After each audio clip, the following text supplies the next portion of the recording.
You've hit play on the Screen Companion, a show about making your viewing time count.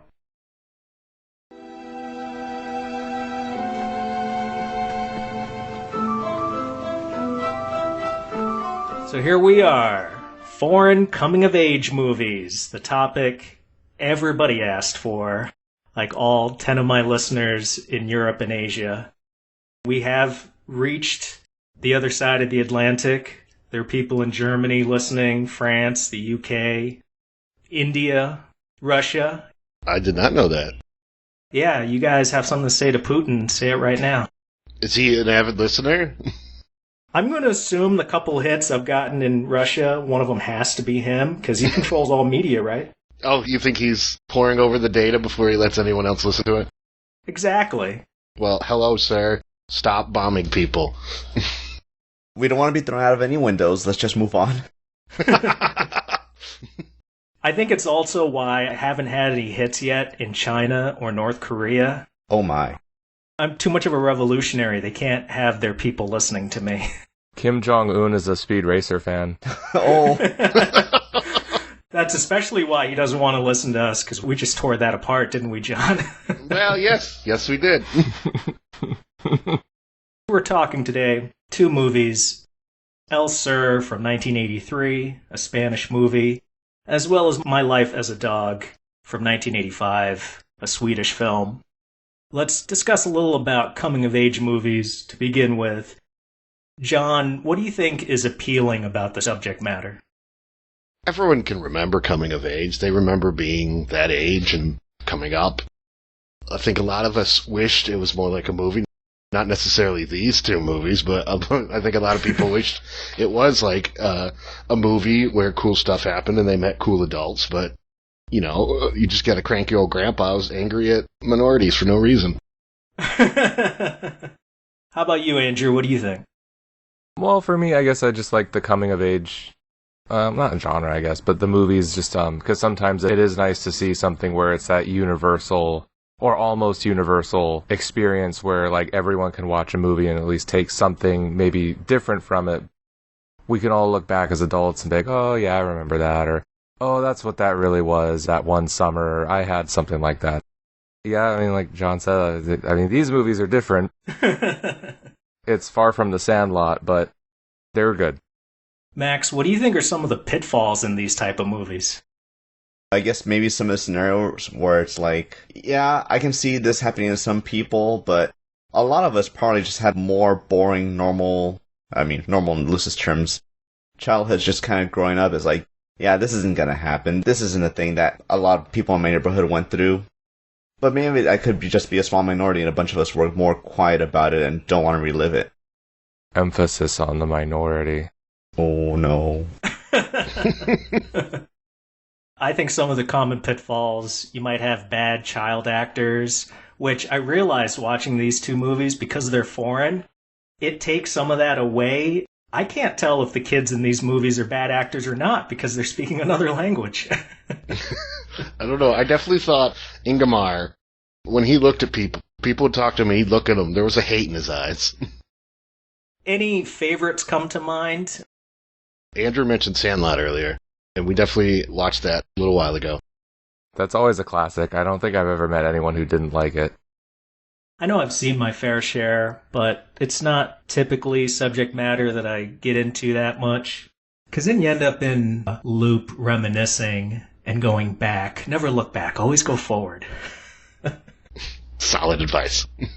That's why people listen, man. Andrew, could you summarize El Sur for us? So El Sur follows this young girl that we see grow up into a young woman named Estrella. Her father's a mystery to her. She doesn't know much about his past. Like, we know he's a doctor, but I don't think we ever found out what his research is for, but he probably didn't research a damn thing. And she's just trying to figure out her dad and kind of like what's up with him. At the beginning of the movie, he's missing, and she knows he's not coming back, and then it's a flashback. The whole movie is leading up to that moment, and then it ends on that note. It's depressing. It's not a fun coming-of-age movie, but it is the learning more about your parents type experience. That brings up an interesting question, Andrew. Do you think either of these movies, kids would like watching them? So here's the thing. I think coming of age flicks, especially over here in the US, I think they are kids movies like The Sandlot, or there's like an anime flick called Whisper of the Heart that I really like that's a coming of age movie. Kids will like them because they can be funny, they can be magical or whatever, but I think adults, I think like a lot of times they're geared more for adults just to get that whimsy back and have that nostalgia.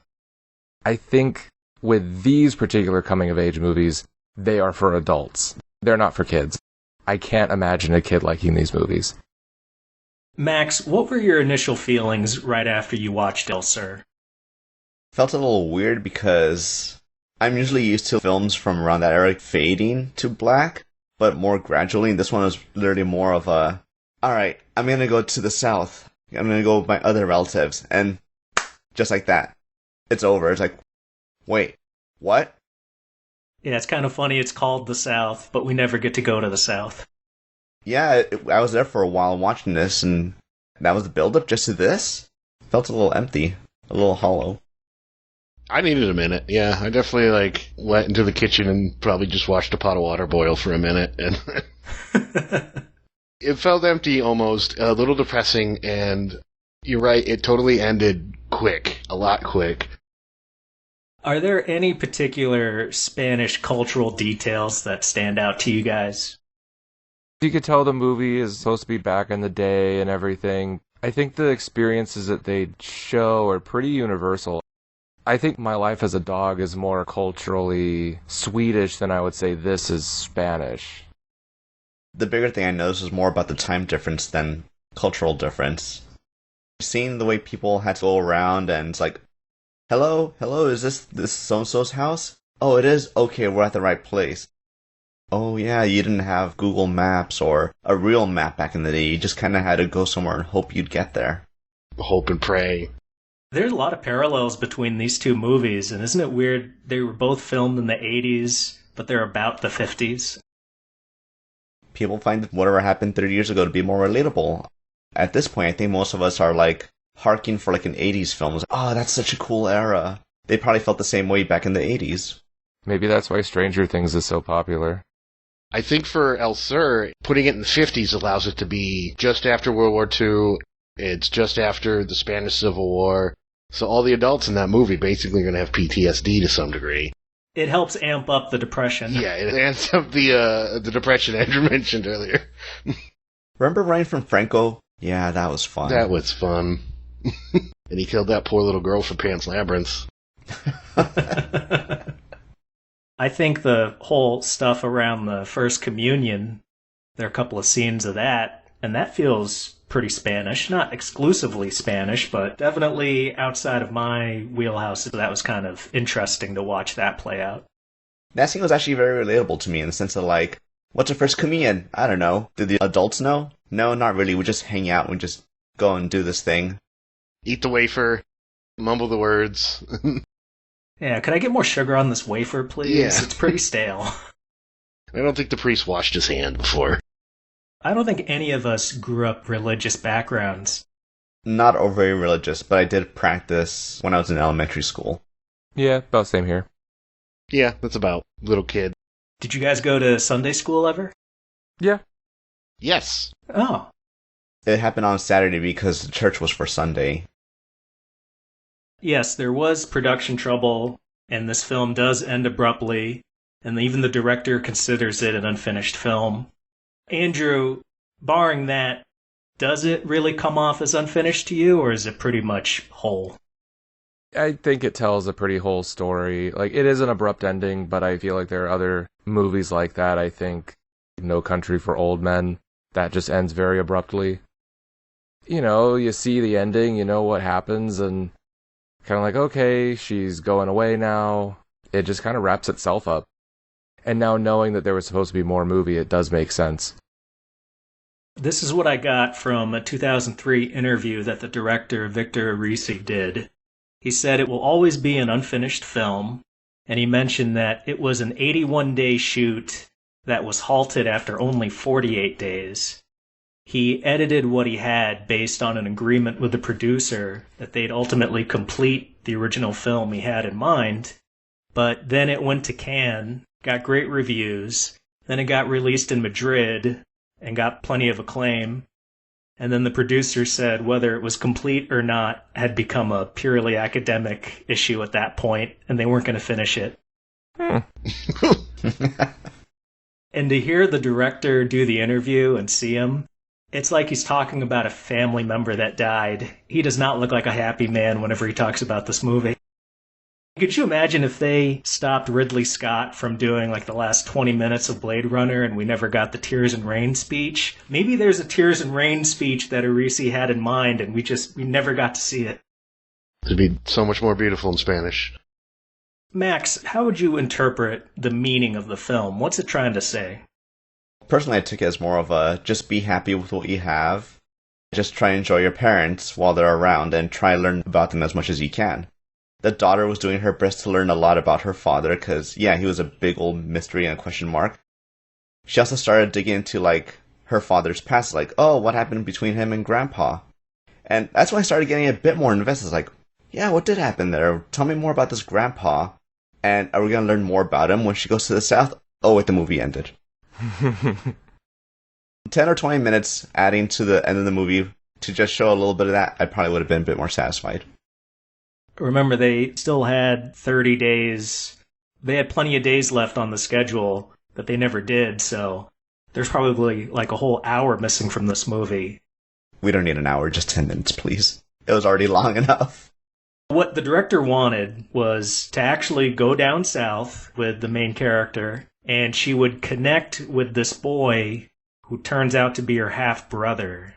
And the affair that's alluded to in the movie that her father had with a woman down south, she learns more about the people and his backstory and comes to an understanding about him, you know, after the bad things happen toward the end of the movie. Spicy. John, how would you interpret the meaning of the film? I got a more of a hero worship, don't meet your heroes type of thing, because she loved her dad. He was the most amazing person to her. And then she keeps finding out that he's not that great at this, he's not that great at that. She's like, who's this actor you're talking about? And then he's just weird over lunch one day, and then the movie ends. I kind of agree with John on that one. I think that at every point in your life, as a kid, you learn there's like a moment or like a build-up, a collection of moments where you kind of realize that, oh, okay, my parents aren't the superhero. Like, it's cliche, but like we all learn that they're not the perfect people that we maybe thought they were when we were like really, really little. She learned that over the long course of a few years. And then, yeah, it was just a very awkward lunch because she was just kind of like, all right, Dad, if you're not going to tell me, I'm out, you know? It's just Bye. A variation on what you guys have said. Part of it is just relating it to myself. I think it's about, obviously, wanting to know who your parents were before you came along, but then the ultimate futility of it, because she pushes her dad a lot, and I don't think she acknowledges too much, maybe a partial role she played in certain things that happened toward the end. I wonder what would have happened to the father character if she had let up on it a bit, or didn't mention the affair that he had had all those years ago, because he's definitely a depressed dude who has issues. I still ask my dad about his youth, but I'll never get deep enough answers from him to satisfy me. Time puts up a wall to the past, and my curiosity's never going to be able to scale that. And she doesn't learn that. She just keeps pushing, man. And then what happens, happens. You know, she's a freaking bulldog, just wouldn't give it up. Anything about the portrayal of the main character's childhood, Estrella? Anything about her childhood that rings false? I wasn't a girl in the 1950s. In Spain, yeah. Yeah, it's kind of hard. Everything seemed on the up and up, I guess. I think the cliche kind of little girl character who just adored her father. And, you know, even in the movie, she mentions that she doesn't have too many core memories of her mom. So you can tell that she worshipped her dad a little bit more. So I think that just goes to like that cliche of girls go with their dads and boys go with their moms, you know? The only thing that stood out to me was, where are her friends? Yeah, we hear that one boy, I forgot what they called him, El Cocoro or something like that. We hear about him, we hear him over the phone, and I think we see some of his tagging on a wall. I don't remember if we even see him do the tagging. We don't see any of her gal pals anywhere. And that seems kind of odd for a girl who's growing up to not really be around any of her friends at any point in time. Well, because if they did that, they might bring a little levity to the movie, and they just want to depress the hell out of the audience. Gotta bring it down. Happy children not allowed here. I grew up as a shut-in, and I didn't hang around my parents that much. Look at you, getting all high and mighty. I had friends. Duh. John, did you have any favorite scenes or performances? I did like when he's teaching her how to use the pendulum to find, I think it was water in the ground. That totally reminded me of a scene when I was a kid, and my dad had these two sticks that if they pointed in a certain direction, there was going to be water there. I loved him teaching me that. I think it's BS. I have no proof that it's not wrong, but it's probably obviously BS. But it felt like one of those fun little parent-child moments of just like, I'm going to teach you this stupid trick, and you're not going to know it's stupid. Yeah, I liked that one, and then the first scene where she's learning to use the pendulum, just kind of walking around. He's just like, oh, don't squeeze it so hard. Okay, that's good. Don't squeeze it! You know, just teaching her how to use it herself. Show her what he can do type of thing, you know, passing down the knowledge. I think the biggest winner in this movie is the cinematography. The Caravaggio lighting and the intense shadows throughout this movie, which really fit its depressing themes. It makes the movie look like a painting. I wish there was a little bit more dialogue in this thing, but the imagery makes up for that to some extent. There wasn't a lot of sunny days in this. It was definitely bleak. It's sunnier in the South. We'll never know. It could have been. Andrew, what are your criticisms for this flick? You know, it's going to sound... Considering the movie's honestly pretty short, it felt slow. And I kind of had this feeling with My Life as a Dog, where there's just a lot of collection of really short scenes that just kind of... You go from one to another, and one to another, one to another. It just doesn't seem like there's a lot of blend sometimes. Like it's a collage in movie form. Can you give me an example of a scene like that? Like, she would be in the house one moment, and then it's like, oh yeah, I was in the city and I saw a movie poster. And then it's just, it goes back to the house. Things didn't seem so blended. Like, a lot of the cuts I felt were abrupt. With the intro of the movie, with the whole, like, you know, the sunrise lighting of it, I thought, oh, that's really cool. You know, I liked all... And then it's just, nothing was gradual like that afterwards, I feel like. Even the scene where he's finding the water, like, I couldn't tell you what was right before it, and I couldn't tell you what was right after. Maybe that's why they used a lot of fade-ins and fade-outs to try to help with the transition between scenes. I don't know, like, I've noticed this, I think, with, like, foreign films in general sometimes. Like, they can feel a little abrupt in the editing, to me at least. My silly American sensibilities. How about you, Max? I'm trying to think. You can just say you loved it. That's fine. Oh, no. I don't want to say anything that controversial. For me, one of the biggest things was definitely the length. At one point, I was like, is there a way for me to speed this up? Because there's not much happening to add to the story. I mean, yeah, going off of what Andrew kind of said earlier, there was a lot of like things that were added in. A part of me was expecting for some of that to either build up to something near the end of the film, but it just never paid off. Talking about her father's relationship with her grandpa, I was like, okay, this will somehow come again later on in the film, right? No. But the other scene of him going out to the backfield and shooting off his gun before the first communion, okay, this is going to lead somewhere, and in a way it did. So I was just hoping for more of that, like, oh, they're building up to something else later on. That's why they're adding this little detail now. There was just not a lot of that paid off later on. Yeah, it definitely felt like a lot longer than it actually was. Yeah, we talked about the production issues. It definitely was a first act that was meant to lead into more, and it didn't.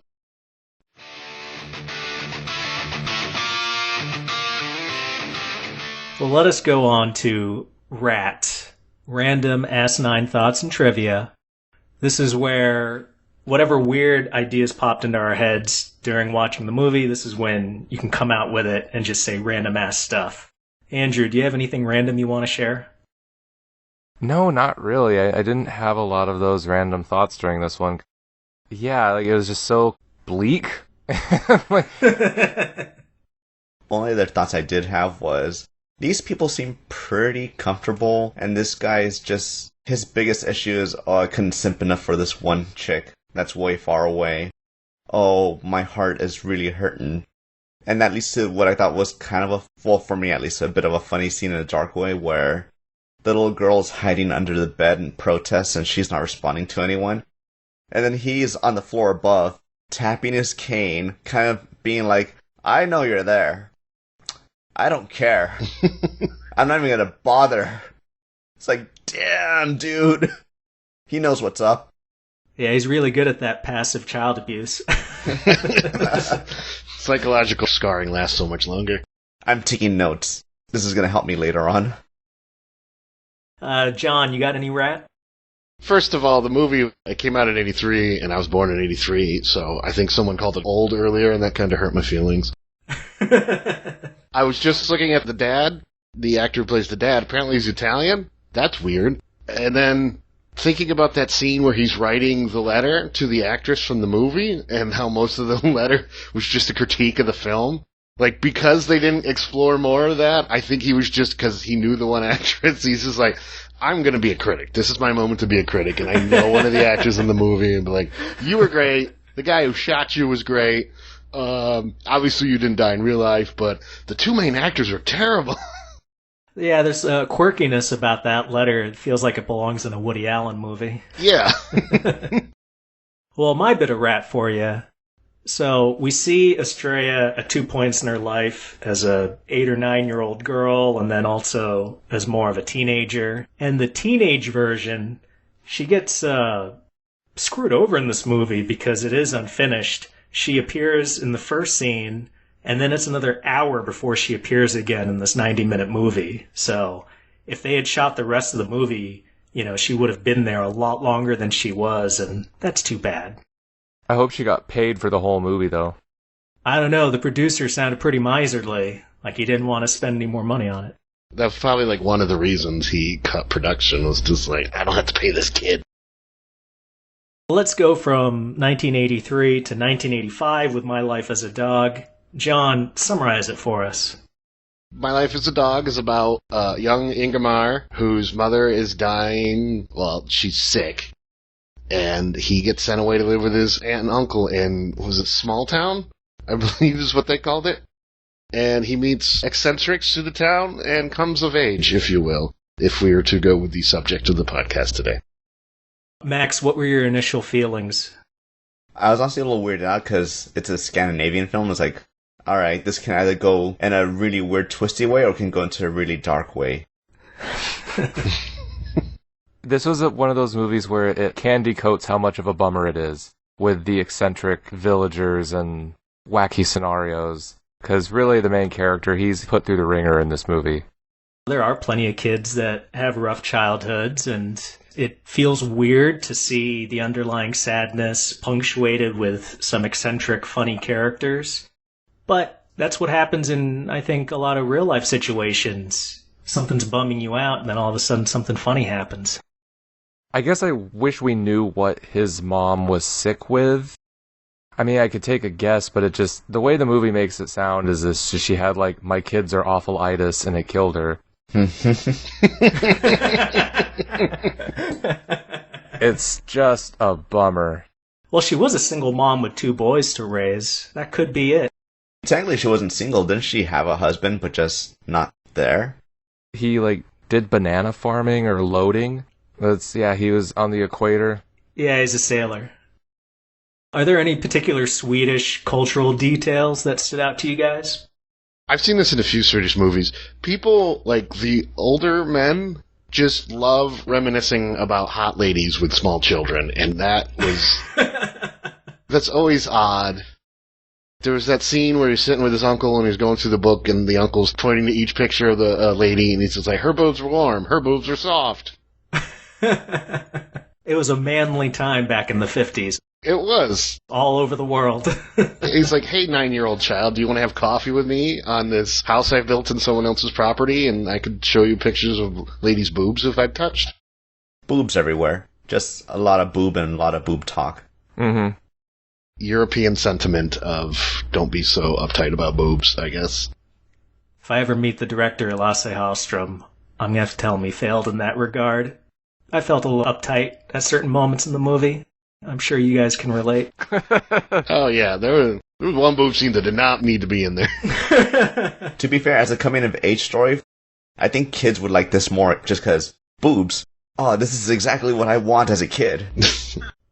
I don't know if it's what I wanted when I was 8 or 9. Mission accomplished. I thought this was more geared toward like 10, 12-year-olds. Maybe the more sophisticated European 10 to 12-year-olds. Probably not American kids, though. Definitely not American children. So, the director's first American outing was What's Eating Gilbert Grape, less than a decade after this movie. Andrew, what parallels do you see between these two movies? Well, granted, I haven't watched What's Eating Gilbert Grape in probably over 10 years, but the mother being not in good health is a definite parallel, and then the eventual passing of the mother. Both movies have dead moms. That's as much as I remember, because I don't remember too much about any like love interest in What's Eating Gilbert Grape. I'm pretty sure there was one, I just can't remember. Oh yeah, Juliette Lewis. Oh, see, there you go. I think the director finds he thinks children are more interesting than they actually are. In both those movies, he's making the child far more interested than a child their age actually would be. There's more confidence and intrigue to these children in the movie. And that's, I guess, indicative of a lot of movies about children is there's personality traits that aren't really there on real children. Give me some examples for Ingmar. When he first moves away, he's barely met any of those people, and he's just speaking his mind to every adult he can find. There's a weird dichotomy. Sometimes he's precocious, and then other times he comes off as really immature, especially when he's barking at people. Yeah, which he learned from an adult. And I wanted to ask about that a little bit, guys. You know, I'm a fan of this movie. I've seen it at least 3 or 4 times. And the barking, especially in the last act, Andrew, what do you think it means? Why is he barking? Oh, it's 100% a trauma response, dude. Like, yeah, dude, this kid's going through something. Like, it's just, when he starts doing it at the end of the movie, I think he's just trying to be a dog and, like, bark and scare people away and isolate himself, because at that point in the film, like, no one has really been doing him any solids for, like, 20 minutes of film time. Because, like, he's sent back to his uncle's place, and then he gets there, he seems happy, and then the uncle's like, all right, well, you gotta move out and sleep with this old lady. He's bummed out about that. And then he meets up with this one friend of his, who is, like, a girl trying not to be a girl.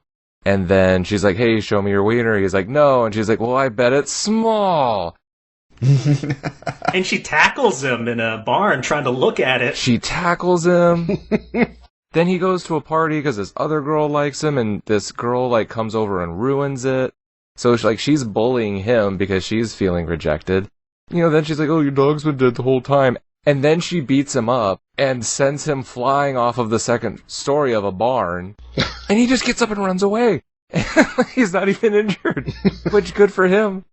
What was the brilliant line he said? Always keep the tension, you bastards, as he runs away. That's so funny. That brings up something fun. I started to make a list that I called Ingmar's indignities.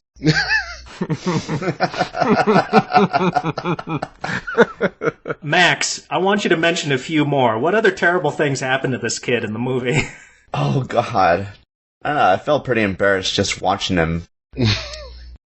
I guess the very first one is like, oh, his brother points a BB gun at his head, and he pisses himself out of fear.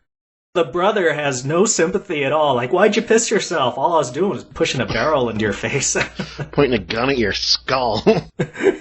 I don't know how this guy was pulling tail despite all his weird issues. You know what? I guess he is more relatable than I thought. Man, that scene in the beginning when was that his brother that forced the bottle onto his poor wiener and it got stuck? Yeah, trying to show the other kids, talk about sex and vaginas and penises. I don't know if we should go to the medical term, but he shoved the shoved the bottle on there and it got stuck, and it became a whole thing, and they tried to break it off. Oh, wasn't that it was visceral for me to see that woman knock the bottle with his dick in it. Yeah. That's the opening scene in the movie. At that point, I'm just going to piss in that bottle from now on. Don't try to take it off. Yeah. Because if you break it, I'm probably going to get caught up down there. Yeah, something's going to go wrong, and that's a big blood factory. The poor kid. He started that fire accidentally. Well, he started a fire intentionally. Oh. It just got out of control. The whole beginning scene felt like him and everyone else being shitheads. That was such a beautiful wide shot where he's trying to fight the little fire and then it snaps to this gigantic blaze behind him. Another indignity is when he can't take his beloved dog, Seacon, with him. That just pulled at my heartstrings. And I think that plays in a little bit to why he's barking toward the end. I feel like it's kind of a remembrance. He wishes his dog was there, but the dog isn't, so he has to kind of take the place of the dog and bark for it. I remember he also mentioned early on, I was like, oh man, dogs are great. This dog's the best. I can't wait to hang out with this dog all the time. He even said he thought he loved the dog as much as he loved his mother. He did say that while they were hiding under the bed and the mom was dying. Yeah, he did. And then when his little asides, it was like, hey, remember that dog they sent into space? It died. They didn't need to do that. Every one of those asides was depressing. He'd always bring something up about, I also think about this guy who ran onto a track field and got javelined to death. His little asides came up every single time he was out of that village and he was near his hometown. Or was that just me that noticed that? Oh, I didn't notice. Maybe that was a symptom of him not feeling good about going back home. It's like, he just went dark the moment he went back. But at the village, oh, colorful people. Oh, what kind of adventure are we going to have today? Going to Sputnik and then getting stuck and getting lost in space? Wow. Kid with green hair. Crazy green hair. Hey, that kid with the green hair. So they show him and other kids washing in what looks like a vat. What do you think was making his hair green? John, are they making little jokers in that vat? Given how pale the kid was and the green hair, yeah, that could have been the Ace Chemical vat. He's a little Jack Napier falling in. Andrew, what do you interpret to be the meaning of this movie? Other than kids are awful, just doesn't seem like there is a meaning to it other than maybe just no matter how bad things can get, you can come out the other side of it. Maybe not stronger, but at least okay. The ending of the movie, Ingmar is getting dumped on, and then it ends on this really sweet note where there's a naked guy in a stream. That's not sweet. But then they finally get that. But it is Swede.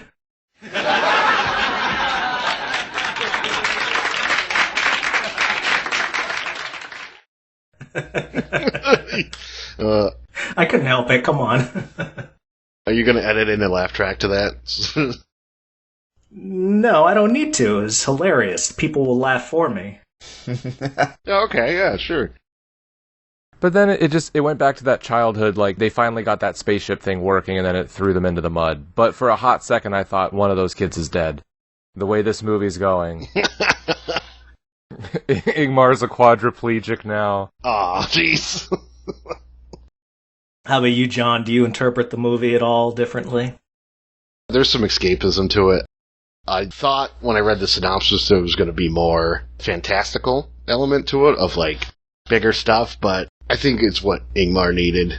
I'm glad it came back to happiness. Sticking with you, John, favorite scenes, performances? I did like the scene when the naked guy in the river, just him trying to enjoy himself. I felt that. He was just trying to enjoy himself and be by himself. And the whole town's like, we gotta help you. We're helping. And he's just like, no, you're annoying assholes. Leave me alone. That was a part that exemplified the small town atmosphere that they were living in. Because everybody's just out all the time in everybody's business. Yeah. Everyone works at that glass factory. No, that glass factory owns everything. Andrew, favorite scenes, performances? There was a lot of the little things, specifically with, I think her name, was it Barrett, the blonde lady? Yep. When Ingmar walked up behind her and just slapped her on the ass and started talking to her like it was nothing, and she's all into it, I was like, oh, okay, Ingmar, like things are looking up. And then she immediately invites him to the nude modeling gig, right? Yeah. As funny as it was, I wish he didn't do it, but when he climbed on the roof and broke through the top glass trying to get a peek at her naked, I'm like, dude, Ingmar, you idiot. It's going to break. You're going to fall through. Like, oh, Ingmar.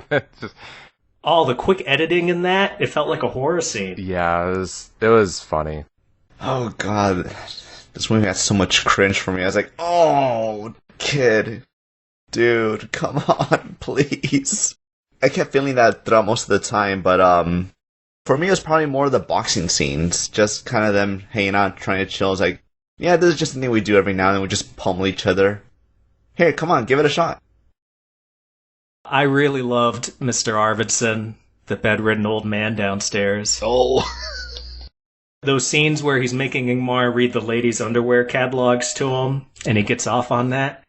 Later on, in a subtle callback, I'm sure if you guys are paying attention, you're obviously going to get it. Mm-hmm. But it must have flew past some people when Ingmar's living with Mrs. Arvidsson, and he's inherited the old man's bed after he's died. And you see Ingmar looking under the mattress, and he's looking for any hidden catalogs that are left. Actually, I did catch that. I was like, oh, you trying, but it ain't gonna work. What a great callback. Someone already searched that bed, and they weren't allowed to bring it up at the funeral. Max, what criticisms would you levy at this movie? The whole children thing was too accurate for me. It gave me PTSD. It's like, I know that's what I'm going to expect later on. God, I can already see it coming. So, 10 out of 10 for that. Great job, guys. I don't think it affected me as much as Ingmar in the movie, but that aspect of the character, he's kind of a funny kid, but he's trying to be funny in moments he really shouldn't be. And the way kids can't self-regulate, and once they see you laughing at them doing something, they just keep frickin' doing it. And I remember an aspect of that from my childhood. Andrew, what are your criticisms? My criticisms don't really come down to, like, the form. It's really just, like, give the poor kid a break. Because you'd have all these moments where it's just a bunch of fun stuff's happening for him, he's having a good time, and then the movie just pummels him for a good 15, 20 minutes, and then he's back to everything's hunky-dory, he's happy again, and oh no, there's more bad stuff. It gave you those fun breathers, but when it snapped you back to reality, it was pretty harsh. To go along with that, it kept too often coming back to the sad reality. Like, even things would be going fine, and then they'd have those Starry Night voiceover moments where Ingmar just would bring up something depressing about the dog dying in space. It spent too much time trying to bring you back to sadness. It is a really sentimental movie, and I wonder if it would get too saccharine if Ingmar didn't bring us back down to earth with his lovely narration. I think my favorite story out of all those is when he talks about the missionary that went to Africa and then got immediately clubbed to death. Oh, jeez. And I think that's why they do it over that starry sky, is so you can imagine it while he's talking about it. like deep thoughts, deep thoughts. We don't have the budget for this, so let's just keep reusing this old footage and leave it up to the audience to do the work for us. Perfect!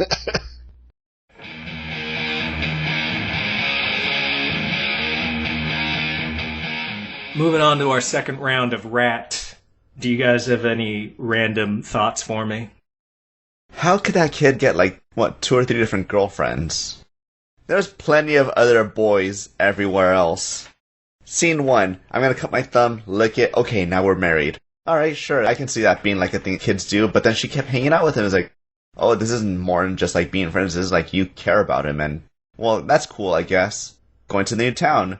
Oh, the village tomboy has a thing for you. Damn. Only if we could all be so fortunate. What? His response to every question a girl asked him was just to stare at them creepily. It shows how deep he is. He's a deep thinking man. It reminds me, John, when we did Airheads, and they're talking about Adam Sandler's character and why he gets so much tail. Oh, yeah. Well, It's that quiet cool. It just reels them in.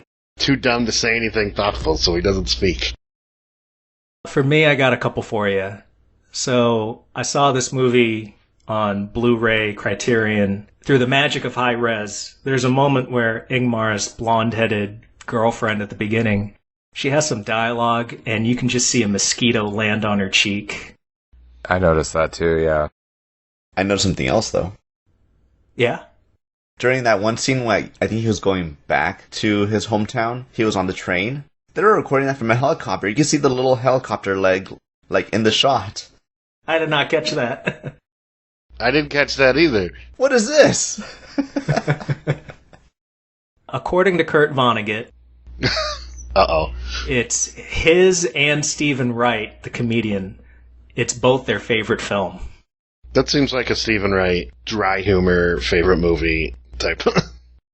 And having spent time in a small town environment, I felt Saga's little character trait where she was dressing like a boy, ostensibly to play on the boys' soccer team. I wasn't buying it because I feel like if you're in a small town like that, it wasn't even like a real suburb or anything. People are going to know. You're not going to keep that a secret, even from other small towns in the area, I feel like. What do you think, John? Yeah, I completely agree. Everyone's going to have known her whole life, and especially how they get about the game of soccer. No one over there is going to just ignore the fact that they know it's a girl so they can cheat to win. Now my favorite round of the show is TLDL. Too long didn't listen. It's a quick Q&A to wrap things up. I'm going to ask you guys a series of questions. I want short, one-word answers if possible. Here we go. John, which movie does a better job of hitting universal themes surrounding childhood? Go with Sir. Andrew, who's more interesting, Ingmar or Estrella? Ingmar. Going back to you, Andrew, if you're picking one for a foreign film night, which one? My Life as a Dog. John, which movie is more depressing? Ooh, that's rough. Sir. Max, which film is more sentimental? Oh, God. My Life as a Dog. John, which film is better for someone who has trouble with subtitles? I don't know. I want to say Sir just because there's not enough going on the screen. Max, based on these scenarios, which is the best way to watch El Sur? On a date? With family? With friends? Or by yourself? With friends. John, is My Life as a Dog more of a comedy or a drama? I'm going to go comedy. This is going to be something for all three of you. 1 to 5. 3 meaning that the flick's worth watching once. I want you to rate both movies. El Sur, I'll give it a 2. My Life as a Dog, I'd probably give it I don't know, I'm between a 4 and a 5. Wow. I'm shocked that you liked it. Okay. I'm going to give Sir a 3, just so people watch it. And then, yeah, I'm going 4 for My Life as a Dog. I think that's a fair rating. I'm going to copy John. All right.